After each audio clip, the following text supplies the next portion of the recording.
Welcome to Wesley Impact. I'm Keith Garner. Have you ever come across an entire family who's homeless?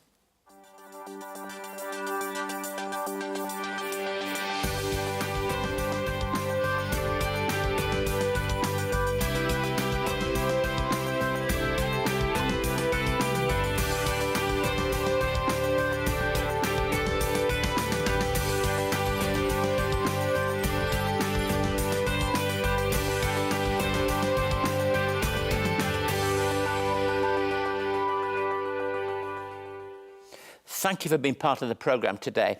I'm looking forward to what the programme's got in store. Over the past 3 weeks, we've been looking at the issue of homelessness and our work in this area. There's a growing trend of homelessness in Australia, where for a number of reasons, something that's not dissimilar to what's happening across the world, but it's also on the increase across all demographics, including young people and families. At Wesley Mission, we work to address the issue of homelessness however we can. Quite often the issues are complex. For example, when people are older and homelessness presents itself, that raises different issues. There's not one reason that causes someone to be homeless. It can be a whole catalogue of different reasons. And if we address just one issue, then there's something not quite right in that, because we're not impacting and changing the entire lives of people. But if we actually get the right things, then life can change. Unfortunately, life isn't simple any more than homelessness is simple. To look at the work we do with families who find themselves homelessness, and if you like, to bookend this short series on homelessness, I'm glad to welcome back Rob Seaton, the manager of Wesley Homeless Services. Rob, with the help of his staff, oversees work with families and essential work in helping families to stay together and transition into their own accommodation, as well as many other areas of our work. We'll look at some short video clips which recaps the work of homelessness a little later on. And we'll be joined by Luke Taylor and the Wesley Impact Band singing Glorious Day. I've chosen today to look at Mark 5 and how Jesus was surrounded by crowds once again and notices the needs of so many. But it's often referred to as a sandwich passage that we're going to look at, with two stories neatly presented. Jesus is on his way to help a child and is caught in a situation with a woman who's been ill for a long time. We're coming to the end of a short series looking at homelessness and ask what we can do to address the issue. Let's take a look at a story from one of our residents at our Edward Eager Lodge Centre, a facility that operates in the downtown of the city, and the responses offered by our staff.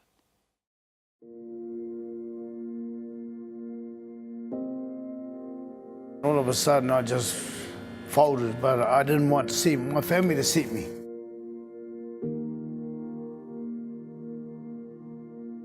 I felt embarrassed, shameless, but hurt.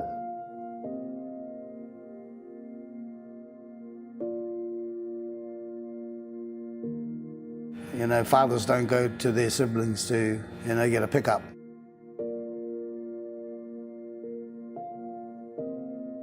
It's been a rough trip, and there are some people out there in the system that care. I wouldn't wish this on anybody. One day you got a life, and one day your life is hell. Wesley Eager Lodge has been running since about 1979, and it provides crisis accommodation for men and women. There's breakfast, morning, afternoon tea and dinner provided for everybody. We don't have a curfew. Everybody has their own privacy in their own room, so they have their own key. We get phone calls daily. There's people trying to get in here. Just took a phone call from a guy in prison wanting to book into Edward Eager Lodge. You have to be there for them as well and do it in the right manner. Not uncommon to meet people who have been rough sleeping for 10 years. You're inclined to put the average around 5 to 6.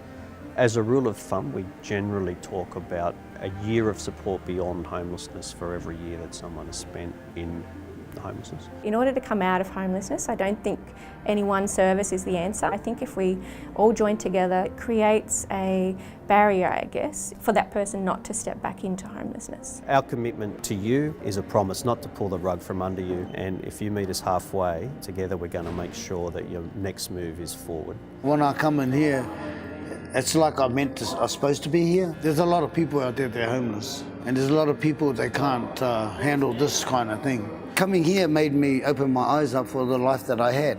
I missed out on all my grandchildren and stuff like that. I see a bit of them, but I think I want to do it properly. Homelessness reaches everybody, so it's not any one group. When you work in families, your typical family would be mum and the kids experiencing domestic family violence. A lot of the early intervention work we're doing through South East Sydney is to do with families. A fair amount of rental arrears being paid to save tenancies, sometimes support with bonds for families to move into new tenancies. There is medium-term housing or transitional housing that we provide, supporting people to find tenancies, advocating where we can with real estate agents. Homeless people are easily amongst the most vulnerable in our community. Such a big part of our work is holding onto that hope when people won't or can't. We need to believe that they can have a home of their own. If you would like to learn more about Wesley Mission, visit wesleymission.org.au. You can find help in our community services, connect with our church and congregations, discover a volunteer role that suits you, stay up to date on the latest news and information, donate to support our work, and help make a positive difference in your community. You can also connect with us on social media and subscribe to receive the latest news and information about Wesley Mission directly into your inbox. Visit wesleymission.org.au. Please don't hesitate to be in touch if you'd like to find out more about our work at Wesley Mission, or if we can be of help to you in any way. Our email address and website are on the screen now. Through some of the work we do with families, Wesley Mission walks alongside families who, for whatever reason, find themselves homeless or facing the possibility of becoming homeless. The impact of a family being made homeless can have long-reaching repercussions, impacting on parents and also on children. Tell us a little bit more about the work we do in that area of homelessness is the head of our Wesley Homeless Services, Rob Seaton. Welcome back to the programme again, Rob. Thank you for having me again. There's been an increase in homelessness in families over recent years. Why would that be? I think pure and simple, the affordability crisis. Whole families are becoming homeless, rugs being pulled out from under them, and it's a real struggle to find anywhere that's affordable. Studies during the week have found that not a single place met the criteria for affordability. Yes, I think it was Anglicare went out and there was all these properties. I think they found only 2 that could really be paid for by people who were in that situation. Is that your experience as well? Oh, absolutely. Particularly difficult for larger families, where not only is it difficult to find private market properties, it's difficult to find social housing properties that are large enough to contain a large family. And my view, and I've said this to politicians at both federal and state level, not in any condemnatory way, because I don't think this is a left and right problem. I've said, we've got to find more properties for people. We've got to do that. And it could be that there are properties if we've got the will to do something about it. What process does a family go through when they're in that situation, that they're made homeless? What do they do?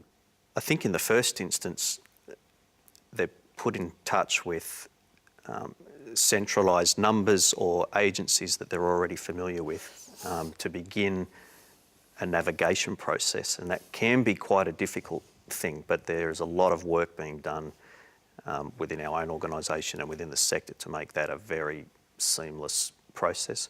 Look, in the last year we worked with 700 families. We didn't accommodate 700 families, but we have been able to support families to and this has been a very pleasing element of our work, to maintain tenancies that appeared to be at risk. Because you get this nonsense, don't you, where if you've given up a tenancy and if it's a community provided one, the truth is you can't go back into them for so long. So that gets really complex. You can't go back to another one so easily. If you've chosen to do that, or if you've been thrown out, it gets very, very difficult. The other thing is telling the story constantly must be a pressure upon people, mustn't it? Oh, I think so, definitely.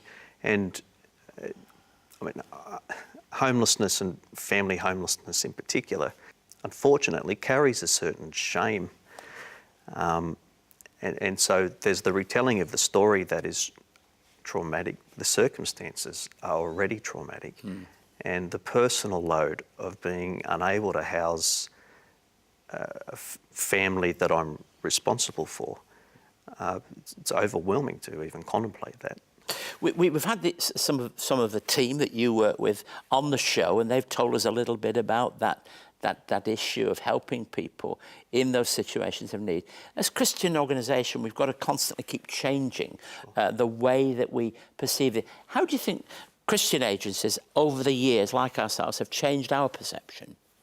Some of the changes that I've noticed are around language. It's been a very helpful thing for me to begin thinking about homeless people as homeless neighbours, because it reframes the way that I relate to them and shifts their right to be where they are and in the circumstances that they are, and it keeps them within a community. It's not acceptable that they continue to be homeless. We can do more in that regard. But by considering them as a neighbour, we elevate our responsibility. Jesus did not treat people as though they were clients, as though they were people that had to receive some. He treated them as people he had something to share with. And I'm just grateful that you as a Christian are leading up this work in homelessness. And I do thank you, Rob, for sharing with us and being part of that team. And if we can be of any help to you in this area, or someone that you know, the website and the email address are on the screen now. So let's welcome Luke Taylor, who's going to sing for us a piece called Glorious Day. I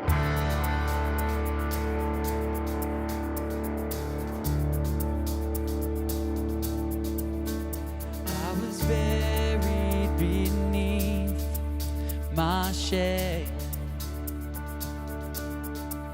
and who could carry that kind of weight? It was my tomb till I met you. I was breathing but not alive. All my failures I've tried to hide. It was my tomb till I met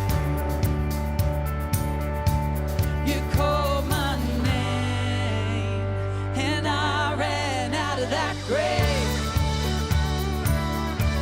out of the darkness into your glorious day.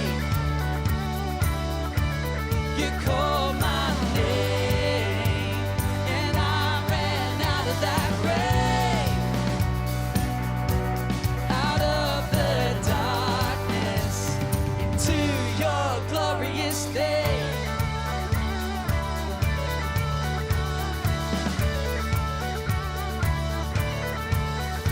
Now your mercy has saved my soul. Now your freedom is all that I know. The old man knew, yeah, Jesus, when I met you. You called my name and I ran out of that grave, out of the darkness into your glorious day. You called my name and I ran out of that grave, out of the darkness into your glorious day.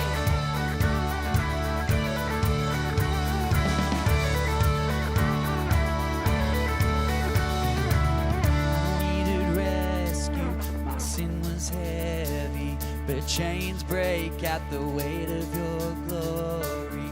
I needed shelter, I was an orphan, but you called me a citizen of heaven. When I was broken, you were my healing. Now your love is the air that I'm breathing.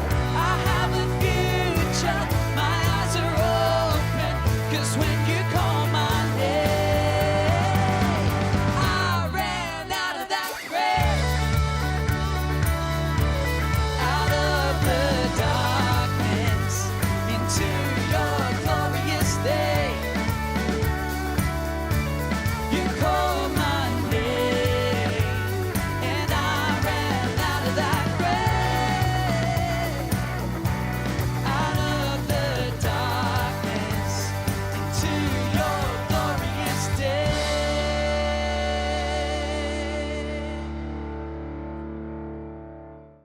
I chose to volunteer at Wesley Mission because I'm passionate about justice. I chose to volunteer with Wesley Mission because I've always wanted to work with people who have a disability. You meet friendly people. They're all people who are self-motivated and energetic.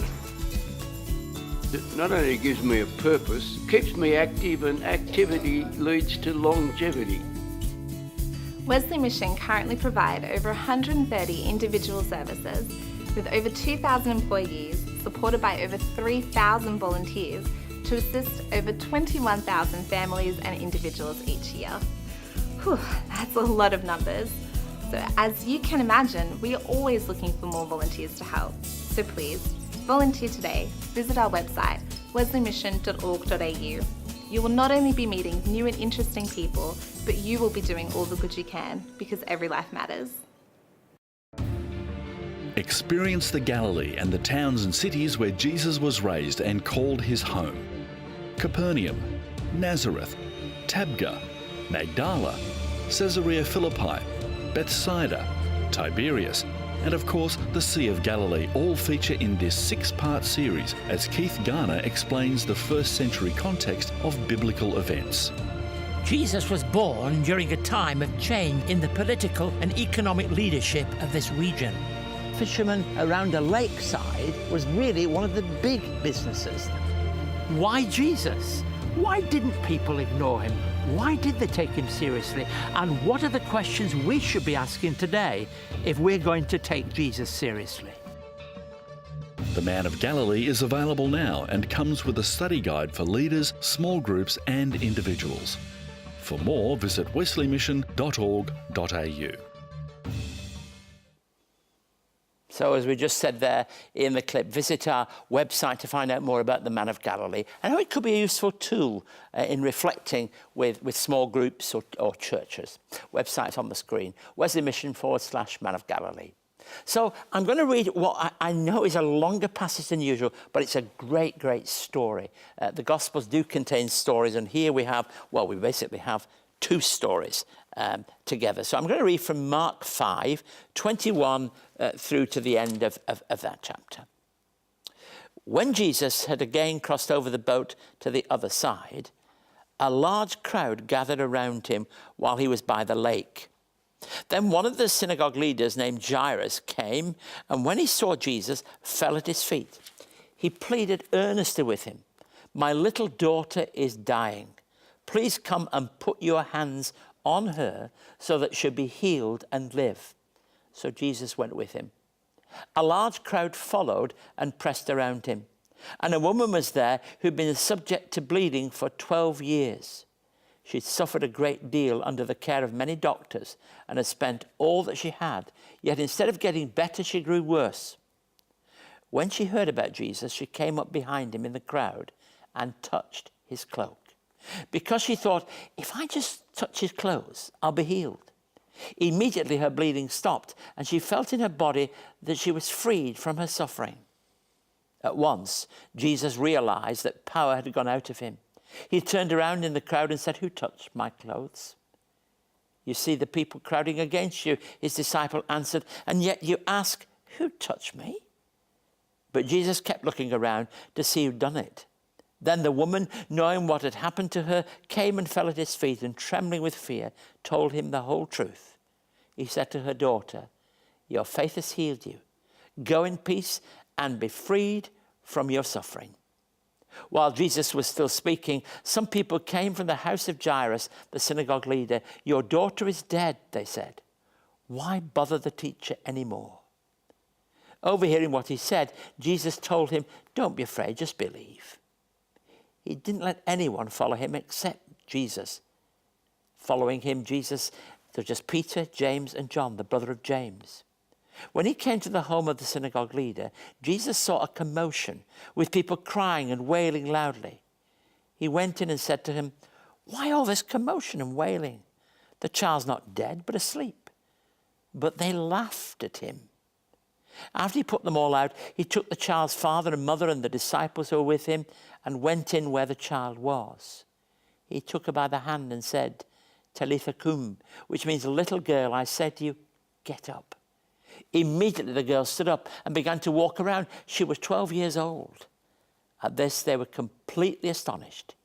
He gave strict orders not to let anyone know about this and told them to give her something to eat. This has been described by some scholars as a sandwich story. What I meant by that, and what they meant by that, is it has a beginning of a story, and then one comes in the middle, and then you have the end of the same story. After Jesus had brought his healing to a troubled man, he crossed the lake. See, that's why we went to Galilee. So much is around this lake. And it's followed by a large crowd once again, and specifically met by a synagogue official called Jairus, a person of significance. Jairus begs for help for his daughter, and Jesus is met en route. He's on the way to bring that healing by a woman who suffered for years. You read about it in Luke's Gospel, actually 12 years with a continual hemorrhage. He then continues, and after bringing healing to her, he raises the little girl to life. The earnest prayer of the synagogue leader is real. There is confidence in Jesus Christ that he could bring healing. The woman also has confidence that he can bring healing. And touch is important in both incidents. So in the passage, just 2 or 3 things. Verse 23, Jairus may well have seen Jesus touch people before. So he says, if you just touch my daughter, there's going to be a healing here. In the following crowd, a woman who suffered for the length of the little girl's life. Don't you think that's really quite something? The little girl's 12, and for all those 12 years of that little girl's life, she has been suffering.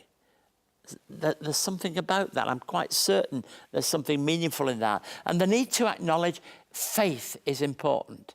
And there is really, in the disciples, a real sense of, oh, come on, do you really need to stop here and ask who touched?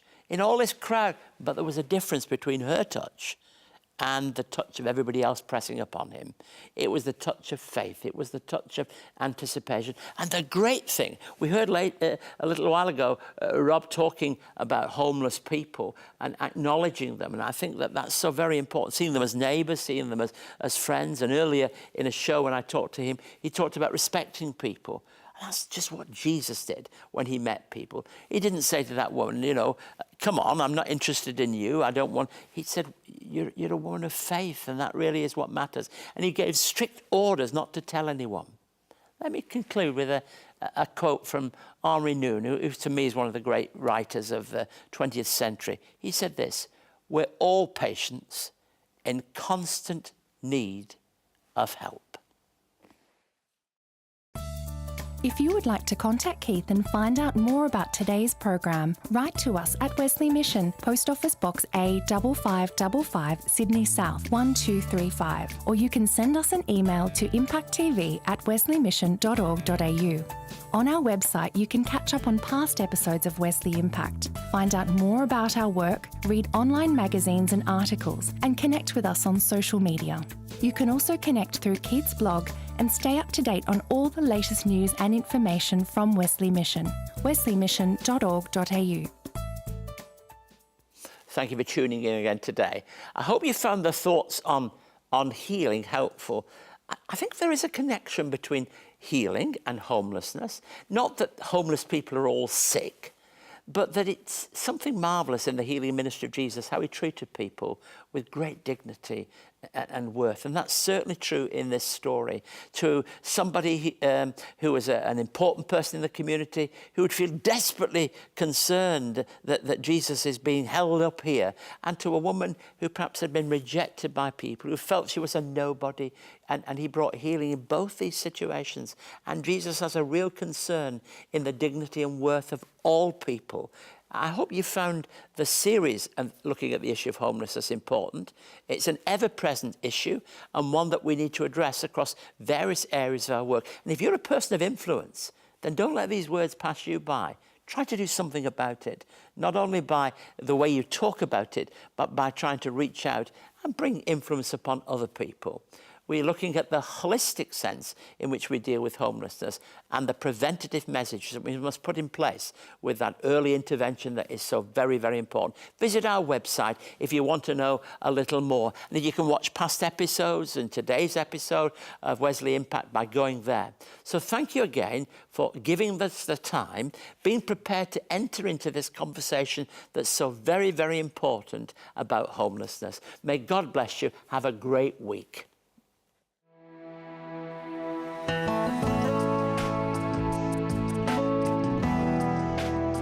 Wesley Mission provides over 107,000 nights of accommodation each year to people who are experiencing homelessness.